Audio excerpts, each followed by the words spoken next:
நம்ம சப்ஸ்கிரைபர் ஒருத்தர் கப்பல்களில் எந்த மாதிரியான இன்ஜின்களை பயன்படுத்துகிறாங்க அப்படின்னு சொல்லி கேட்டிருந்தாரு. ஸோ அதை பற்றி இந்த வீடியோவில் நம்ம பார்த்துடலாம். பொதுவாக இன்ஜின் அப்படிங்கிறது என்னென்னா, ஏதாவது ஒரு எரிபொருளில் இருக்கக்கூடிய அந்த கெமிக்கல் எனர்ஜியை வெப்ப ஆற்றலாக மாற்றுறது தான் இந்த இன்ஜின் அப்படிங்கிறது. அந்த வெப்ப ஆற்றலை நம்ம யூஸ்ஃபுல்லான ஒர்க்காக மாற்றி நம்ம வண்டியை ரன் பண்ணுறது அப்படிங்கிறது டிரான்ஸ்மிஷன் லைனோட வேலை. பொதுவாக 2 வகையான இன்ஜின் இருக்குது. ஒன்று இன்டர்னல் கம்பஸ்டன் இன்ஜின், இன்னொன்று எக்ஸ்டர்னல் கம்பஸ்டன் இன்ஜின். இந்த இன்டர்னல் கம்பஸ்டன் இன்ஜின் அப்படிங்கிறது இன்ஜின்குள்ளேயே அந்த எரிபொருளை வெப்ப ஆற்றலாக மாற்றுறது.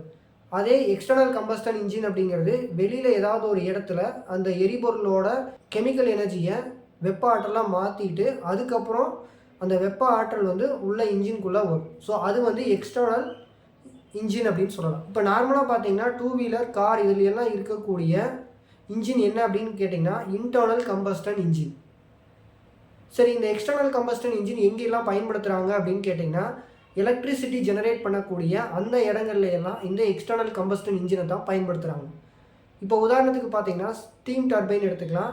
இப்போ நெய்வேலி லிக்னைட் கார்பரேஷன் எடுத்துக்கிட்டிங்க அப்படின்னா அங்கே நிலக்கரியை என்ன பண்ணுறாங்கன்னா எரித்து அது மூலமாக கிடைக்கக்கூடிய வெப்பத்தை பயன்படுத்தி நீராவியை உருவாக்கி அதுக்கப்புறம் அந்த இன்ஜின்குள்ளே விடுவாங்க. ஸோ இந்த மாதிரி இன்ஜின் அப்படிங்கிறது 2 வகையாக நம்ம பிரிக்கலாம். இப்போது நம்ம பைக்கு அதே மாதிரி கார் இதெல்லாம் எடுத்துக்கிட்டோம் அப்படின்னா இப்போதைக்கு இருக்கக்கூடிய நிலைமையில் இன்டர்னல் கம்பஸ்ட் இன்ஜின் தான் பயன்படுத்திகிட்டு இருக்காங்க. இப்போ அடுத்த லெவலாக நம்ம எலக்ட்ரிக் கார், எலக்ட்ரிக் ஸ்கூட்டரை பயன்படுத்த ஆரம்பிச்சிட்டோம். சரி, இப்போ ட்ரெயின் எடுத்துக்கலாம். ஃபஸ்ட்டெல்லாம் நீராவி இன்ஜின் இருந்தது. அந்த நீராவி இன்ஜினுக்கு அப்புறம் பார்த்தீங்க அப்படின்னா இப்போ நம்ம இன்டர்னல் கம்பஸ்டன் இன்ஜின் தான் பயன்படுத்திகிட்டு இருக்கோம். ஸோ டீசல் இன்ஜின்ஸ் எல்லாமே இந்த ட்ரெயினில் பயன்படுத்துகிறாங்க. அது மட்டும் இல்லாமல் எலக்ட்ரிக் ட்ரெயின் இருக்குது. சில நாடுகளில் பார்த்தீங்க அப்படின்னா மேக்னெட்டிக் லெவிடேஷன் மூலமாகவும் இந்த ட்ரெயின்களையெல்லாம் பயன்படுத்திக்கிட்டு இருக்காங்க. சரி, இப்போ இன்ஜினில் நம்ம டீசல் இன்ஜினை தான் ட்ரெயினுக்கு பயன்படுத்துகிறோம்னு நல்லா தெரிஞ்சிருக்கும். அடுத்து கடலுக்கு வரலாம். ஸோ கடலில் போயிட்டு இருக்கக்கூடிய இந்த கப்பல்கள் எல்லாம் பார்த்தீங்கன்னா சின்ன சின்ன போட்டுகள்லாம் இருக்கும்ல, அந்த சின்ன சின்ன போட்டுகள் எல்லாம் பெட்ரோல் இன்ஜினையே பயன்படுத்துகிறாங்க. அதாவது நம்ம 2 வீலரில் பயன்படுத்தக்கூடிய இன்ஜினை பயன்படுத்துகிறாங்க. அடுத்து பார்த்தீங்க அப்படின்னா பெரிய பெரிய போட்டுகள் இருக்கும். அது மட்டும் இல்லாமல் பெரிய பெரிய கப்பல்கள், சொகுசு கப்பல்கள், அதுக்கப்புறம் பார்த்திங்கன்னா வணிக கப்பல்கள்லாம் இருக்கும். ஸோ அந்த மாதிரி பெரிய பெரிய கப்பல்கள்னு போயிட்டீங்க அப்படின்னா டீசல் இன்ஜினை தான் பயன்படுத்துகிறாங்க. அதுவும் இன்டர்னல் கம்பஸ்டன் இன்ஜின் தான்.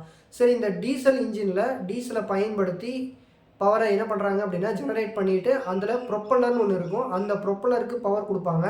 ஸோ அந்த ப்ரொப்பல்லர் என்ன பண்ணும் அப்படின்னா சுத்தம் போது ஷிப்பு முன்னாடி போகும்.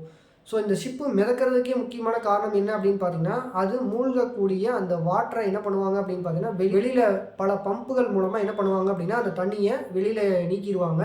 அது மூலமாக இந்த கப்பல் மிதந்துக்கிட்டே போகும். இப்போ ஏர்கிராஃப்ட் கேரியர்னு சொல்லுவாங்க. அந்த ஏர்கிராஃப்ட் கேரியர் மேலே போர் விமானங்கள், அதுக்கப்புறம் ஹெலிகாப்டர்கள் இதெல்லாம் மேலே லேண்டிங் ஆகும், அதே மாதிரி டேக் ஆஃப் ஆகும். ஸோ அதுக்காக பார்த்தீங்க அப்படின்னா மிகப்பெரியதாக அதெல்லாம் வடிவமைப்பாங்க. அப்படி மிகப்பெரிய ஏர்கிராஃப்ட் கேரியர்லாம் எதில் வடிவமைக்கிறாங்க அப்படின்னு கேட்டிங்கன்னா ஸ்டீம் டர்பைன் மூலமாக வடிவமைக்கிறாங்க. ஸ்டீம் டர்பைன் அப்படிங்கிறது எக்ஸ்டர்னல் கம்பஸ்டன் இன்ஜினாக இருக்கும். இன்னும் பார்த்தீங்க அப்படின்னா நிமிட்ஸ் அப்படின்னு சொல்லக்கூடிய யூஎஸோட ஏர்கிராஃப்ட் கப்பல் பார்த்தீங்க அப்படின்னா நியூக்ளியர் எனர்ஜி மூலமாக இயங்குற மாதிரி வடிவமைச்சிருந்தாங்க. கிட்டத்தட்ட ஒரு தடவை ஃபியூயலை நிரப்பினா போதும் கிட்டத்தட்ட 30 வருடத்துக்கு அந்த கப்பல் கரைக்கு வர வேண்டிய அவசியமே கிடையாது. ஏரோப்ளேன், இந்த ஏரோப்ளேன் எல்லாம் பார்த்தீங்க அப்படின்னா எக்ஸ்டர்னல் கம்பஸ்டன் இன்ஜின் தான், அதாவது ஏர்கிராஃப்ட் இன்ஜின் சொல்லுவாங்க. அந்த ஏர்கிராஃப்ட் இன்ஜின்ல எல்லாம் பார்த்தீங்கன்னா ஏவியேஷன் ஃபியூயல் அப்படின்னு சொல்லிட்டு அந்த ஏவியேஷன் ஃபியூயலை பயன்படுத்தி இந்த ஏர்கிராஃப்டில் பவரை ஜெனரேட் பண்ணுறாங்க. இப்போ போர் விமானங்கள்னு எடுத்துக்கிட்டிங்க அப்படின்னா ஜெட் ஃபியூயல்னு சொல்லுவாங்க. அதுவும் ஏவியேஷன் ஃபியூயல் தான். அந்த ஜெட் ஃபியூயலில் பார்த்தீங்கன்னா 2 வகையான ஃபியூயல் இருக்கும். ஒன்று கெரோசின் ஃபியூயல், இன்னொன்று நாப்தலின் ஃபியூயல் அப்படின்னு சொல்லிட்டு 2 வகையான ஃபியூயலை பயன்படுத்தி இந்த போர் விமானங்களை எல்லாம் வடிவமைக்கிறாங்க.